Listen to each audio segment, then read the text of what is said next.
Photography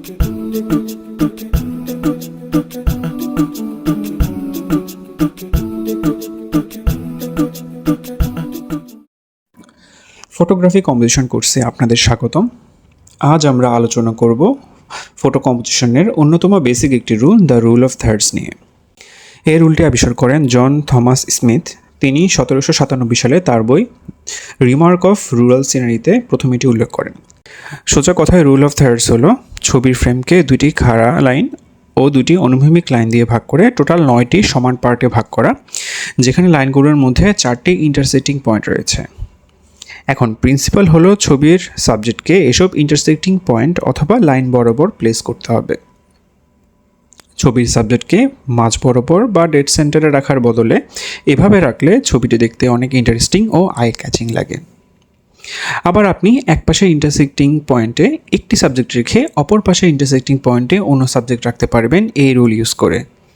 এভাবে করে আপনি দর্শককে ছবির প্রাথমিক সাবজেক্টের পাশাপাশি দ্বিতীয় সাবজেক্টের সাথে পরিচয় করে দিতে পারেন, আর ছবিতে ব্যালেন্স ক্রিয়েট করতে এটা বেশ কাজে দিবে। রুল অফ থার্ডসকে আরেকটু ডিটেলে ভাবলে এটি ছবিকে 3টি ভার্টিক্যাল কলাম অথবা 3টি হরিজন্টাল রোতে বিভক্ত করে। আপনি ছবির মূল সাবজেক্টকে একদম বাম বা ডান পাশের পার্টে রাখলে অপর পাশে ছবির ব্যাকগ্রাউন্ডকে, যেমন মাউন্টেন, সানসেট, বিল্ডিং অথবা লেককে দ্বিতীয় সাবজেক্ট হিসেবে দেখাতে পারবেন। এই ছবিটি দেখুন। ব্যক্তিটিকে একদম ফ্রেমের মাঝ বরাবর বা ডেড সেন্টারে রাখলে আমাদের চোখ শুধু ব্যক্তির দিকে ফোকাস করে, পেছনে ব্যাকগ্রাউন্ডের দিকে যায় না। কিন্তু লোকটিকে একদম বাম বা ডান দিকে রাখলে আমাদের ফোকাস পুরো ছবিটির দিকেই যায়। কোনো অ্যাঙ্গেলই খারাপ না। কিন্তু রুল অফ থার্ডস আমাদের অপশান দেয় ছবির ব্যাকগ্রাউন্ডকে দ্বিতীয় সাবজেক্ট হিসেবে শো করতে।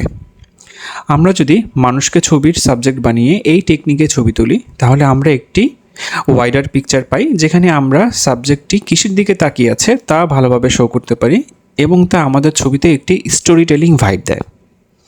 এভাবে রুল অফ থার্ডস আমাদের ছবিকে আরও এনার্জেটিক করে। আমাদের ছবিকে কেবলমাত্র একটি ফ্ল্যাট ছবির বদলে এখানে সেন্স অফ ডেপথ বাড়ায়।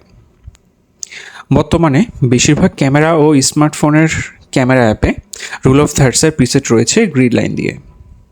Portrait, landscape, wild life, street photography ইত্যাদি সব ক্ষেত্রে রুল অফ থার্ডস ব্যবহৃত হয়। বিগিনার ফটোগ্রাফারদের উচিত হবে এই রুল দিয়ে ছবি তোলার প্র্যাকটিস করা। পোস্ট প্রোডাকশনেও রুল অফ থার্ডকে আমরা নানাভাবে কাজে লাগাতে পারি আমাদের সুবিধা মতো। তো আজকের পর্ব এখানেই শেষ। আপনাদের সাথে ছিলাম আমি তানভীর হাসান।